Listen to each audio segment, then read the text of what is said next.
Okay, so yes, I'm Annette Cowie. I'm from what we call Rural Climate Solutions, which is a collaboration between the University of New England and New South Wales Department of Farming Industry.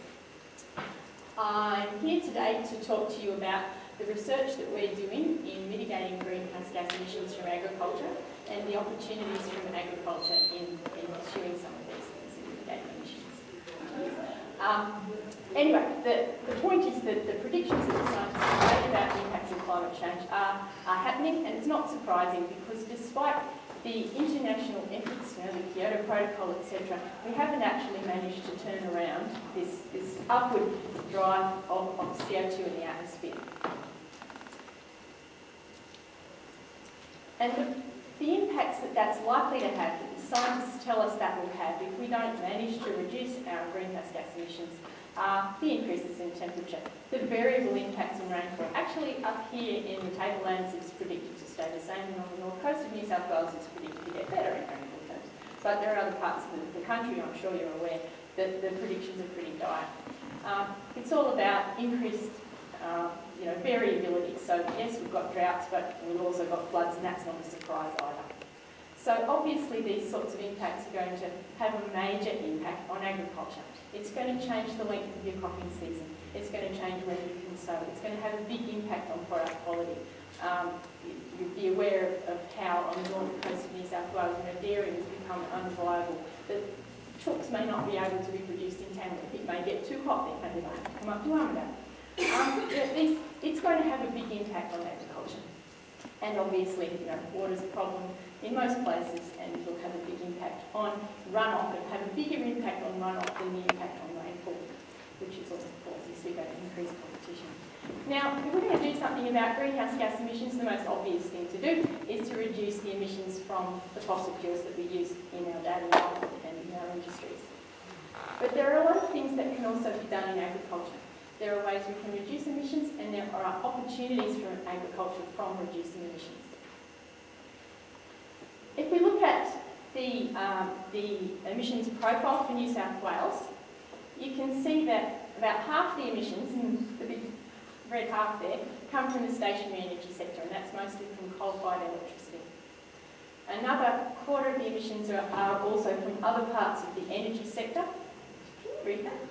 The blue bit says transport.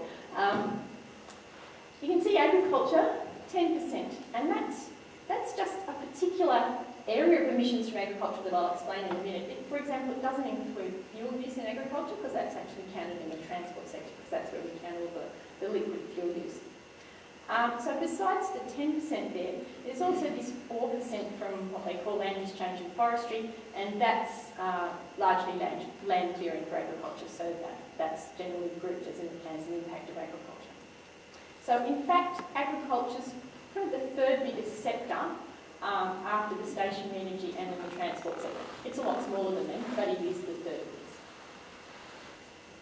If you look then a bit more closely at how that's broken down, the agriculture sector emissions, about half of those emissions come from methane produced from cattle, and another quarter from other ruminant livestock. Then the rest of it is made up mostly from nitrous oxide emissions, which come from applied fertilisers and also manures and urine. And then there's tiny components that come from rice production and residue burning, etc. So if we want to turn around the emissions from agriculture, the most important thing to look at is the biggest emitter, which is the methane from livestock.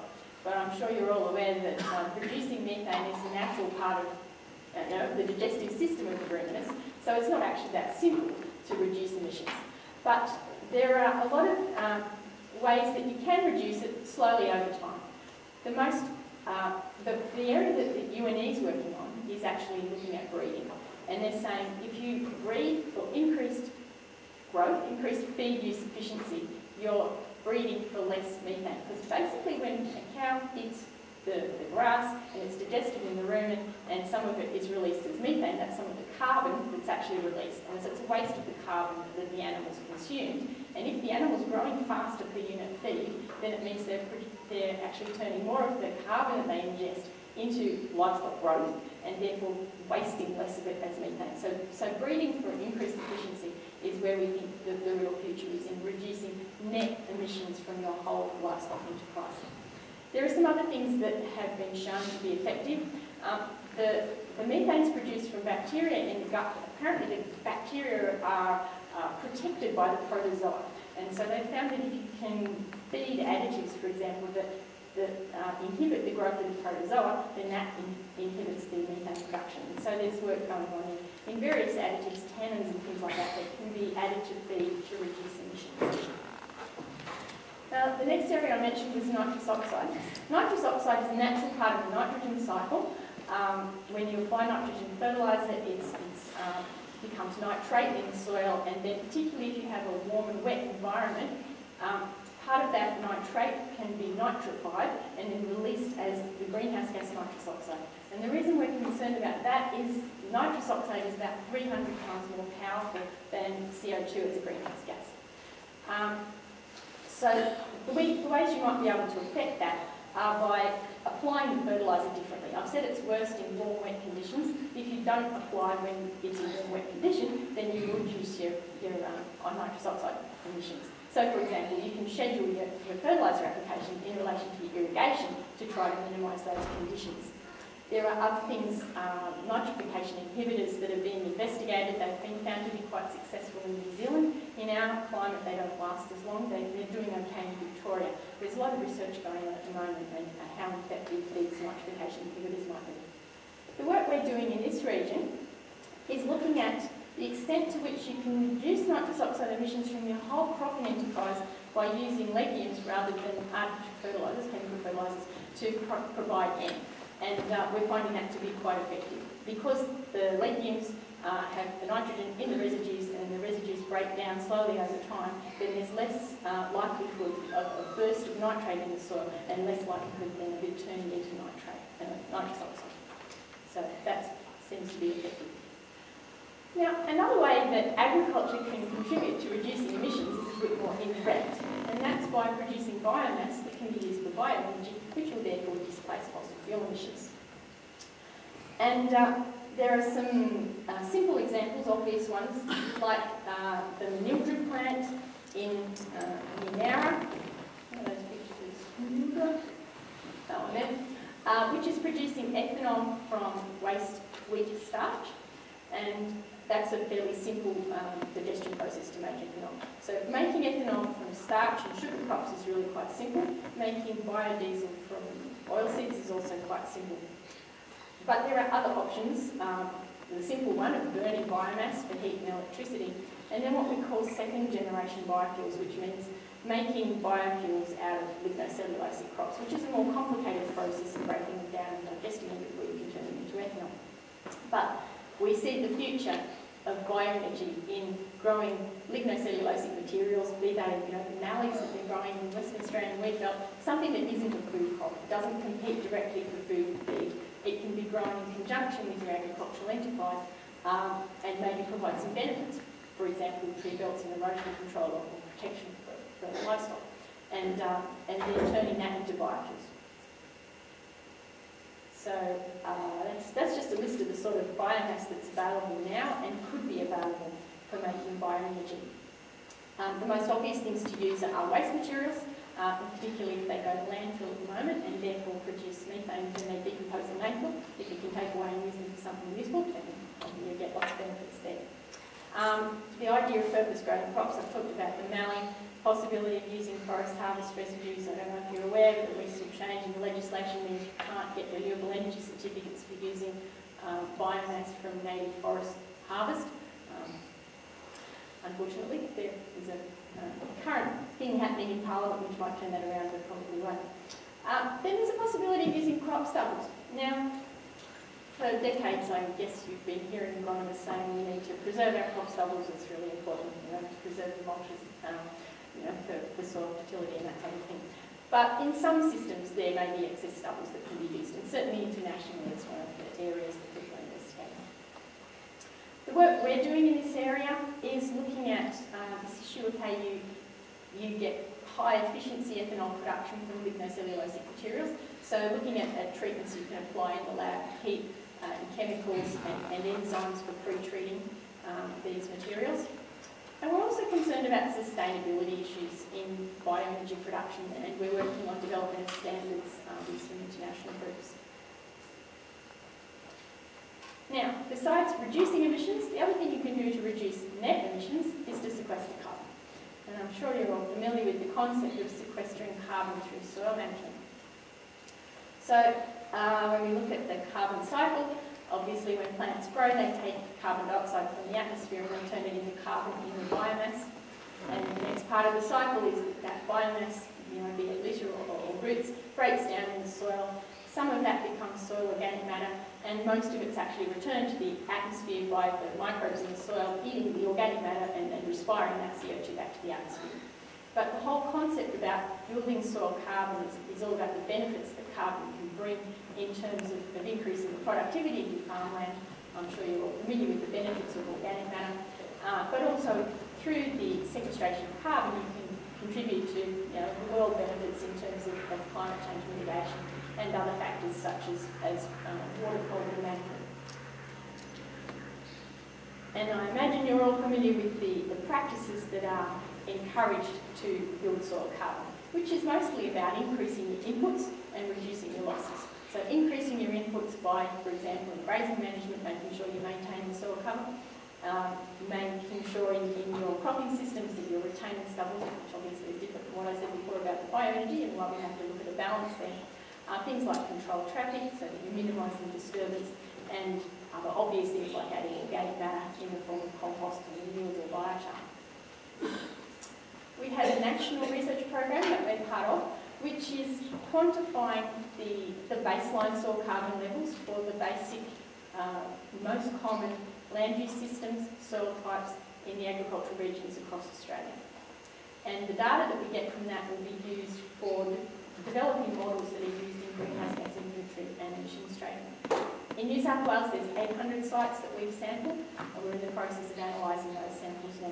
But the sort of thing we're doing is, for example, in northern tablelands, we have samples from rotational grazing and sex stocking. We're going to look at whether we can pick up a difference in soil carbon between people who've been doing one or the other for at least 10 years.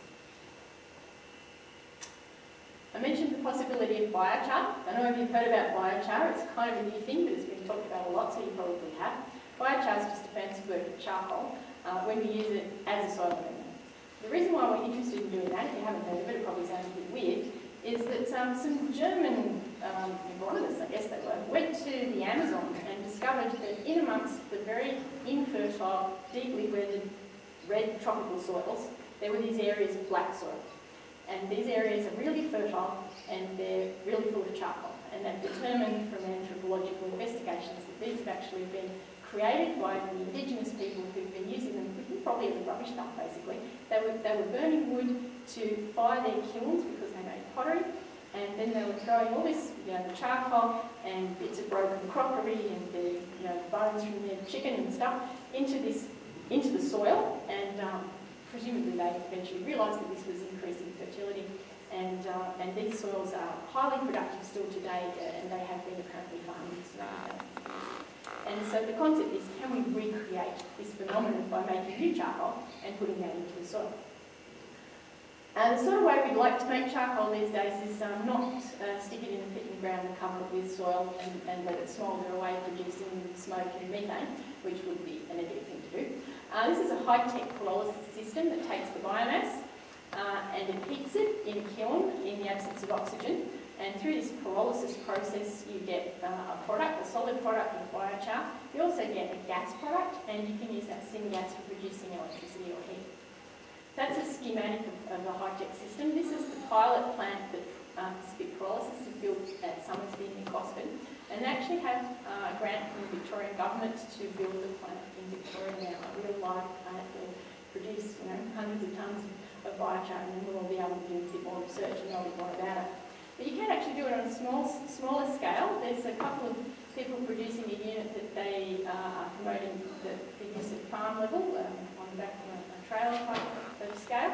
And in developing countries, it's been promoted as something you could do in the kitchen with a high-tech pyrolysis stove that produces biochar and gas. You burn the gas to cook your dinner, and then you have this solid product, and it actually uses the same amount of firewood as you would have used in a conventional stove.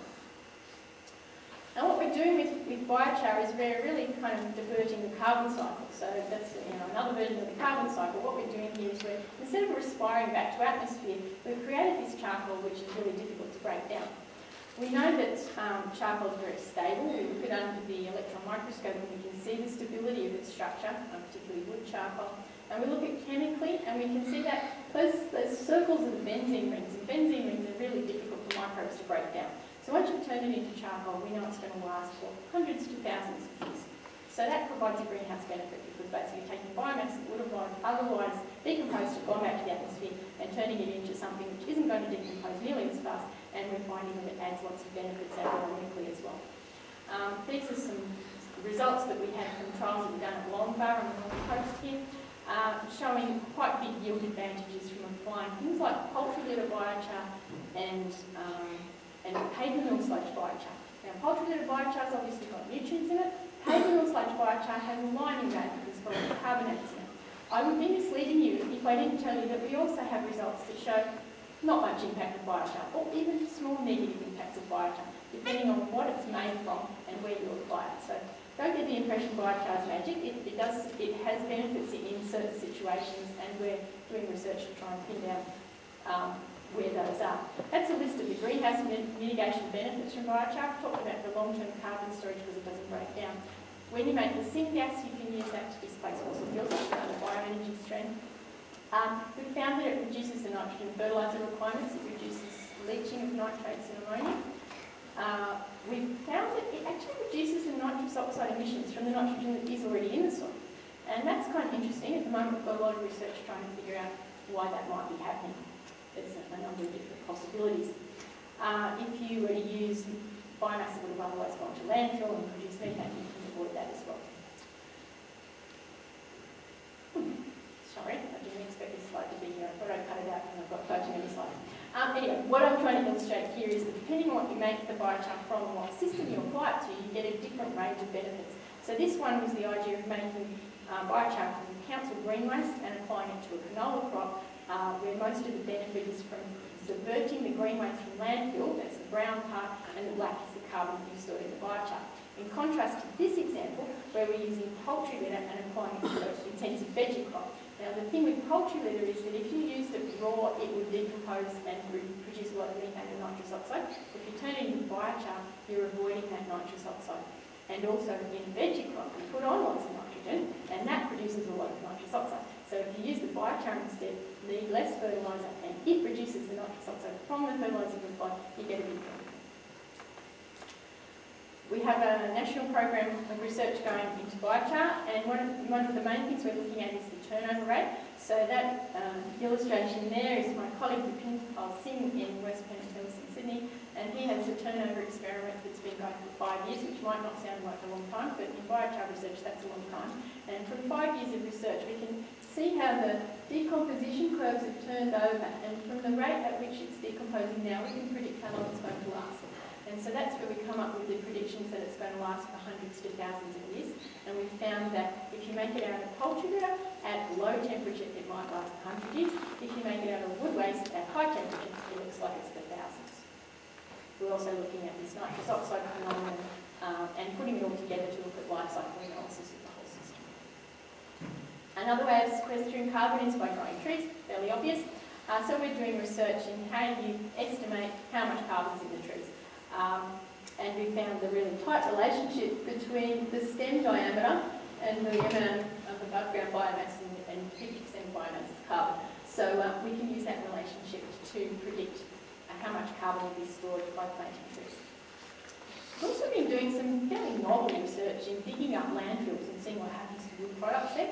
I'm finding that they last a whole lot longer than people thought they did.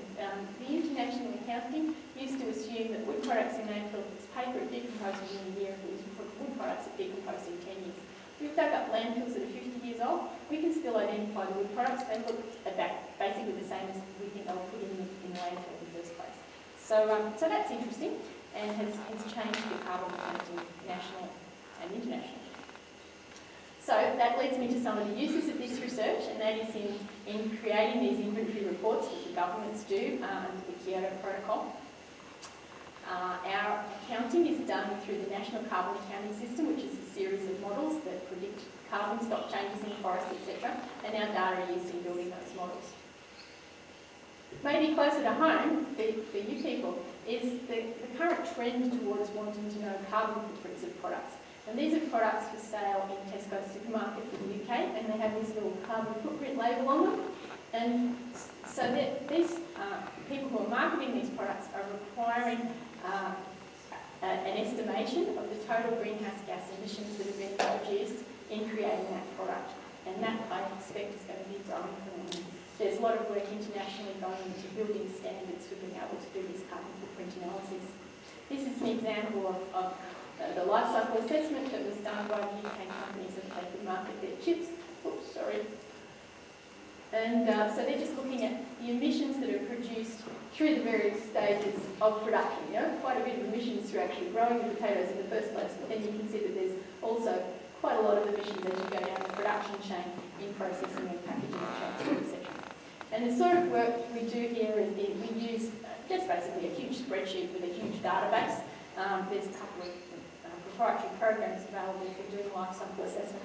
And this is one that we've been doing in New South Wales for wheat. And you won't be able to read this, but what it shows is the width of these bars show the contribution to the total emissions from 1 kilo of wheat grown in Western New South Wales. And that it shows that the majority of that actually came from the nitrogen fertiliser. That was the urea and that one, MAP I think, and this was from the fuel use in the tractor. You're probably all aware of the possibility of emissions trading that's now becoming a reality in Australia through the Carbon Farming Initiative. There's a couple of developments internationally ahead of that one, but the important one for us is the Carbon Farming Initiative, which is going to allow carbon credits to be created by things that reduce emissions or sequester carbon. So the sort of projects we're talking about are the possibility of planting trees, reducing emissions from manure management, and then the so-called non-Kyoto activities, which is where soil carbon would fit in. Because Australia hasn't actually signed up to that bit of the Kyoto Protocol, which would have allowed people to count soil carbon management in Australia, and there are good reasons for that, which I could explain later, but I don't have time to right now. Because Australia hasn't signed up to that bit, we can't get Kyoto credits for soil carbon management, but the government has said that they're going to create a special fund that will buy the credits that are created from that measure. When we're looking at creating offsets, there's a whole lot of jargon that applies to it. You've probably heard some of these words, and I'll go through and explain what some of them mean. But basically, it's all about giving credits for activities that are extra to what you would have done anyway, and you can demonstrate that they really have created abatement. So we're worried about whether there's indirect emissions. And this would be an extreme example. This is the idea of bioenergy being produced in a tropical country where the first thing that happens is you follow forest and then you plant manure. And fairly obviously you need to take into consideration all that carbon that was in that forest in the first place that you rolled up before you work out how much credit you might give to that palm oil. We also talk about leakage, which basically means if what you do creates emissions somewhere else, we need to take that into consideration. So, for example, if you harvested the stubble from one paddock and made compost and applied it somewhere else, you're really just moving carbon out of the landscape. You're not necessarily adding anything in terms of adding soil carbon because you've deprived somewhere else of it. And if you were to destock your property but your neighbour increased his stock by the same amount because the demand's still there, obviously there's no net benefit. When we talk about additionality, that's a test of whether you would have done it anyway. So the idea is if you're required by regulation to do it, you don't deserve the credit.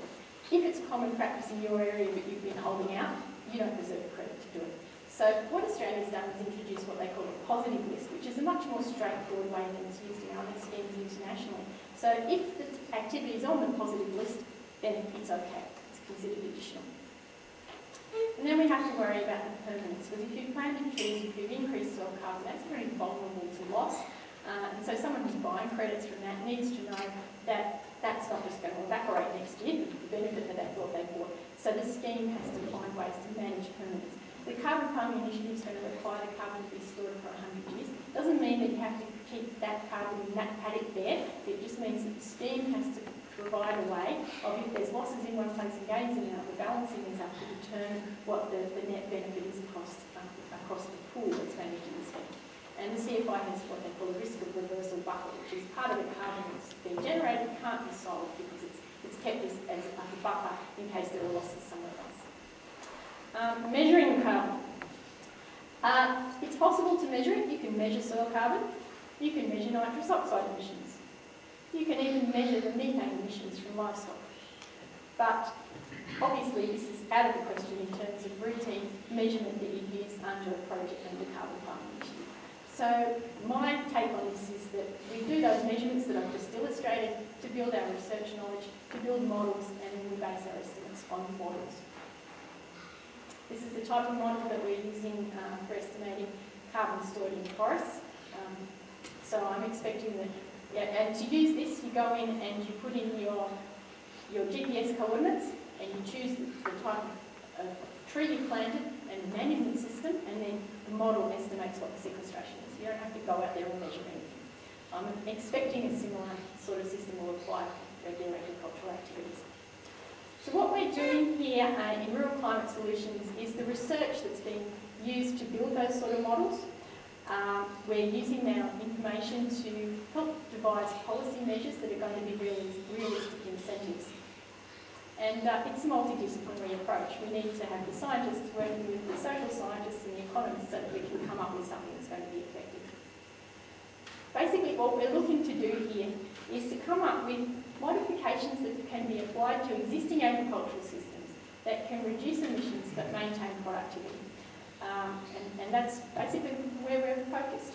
So I'd be happy to answer any questions if there's any time.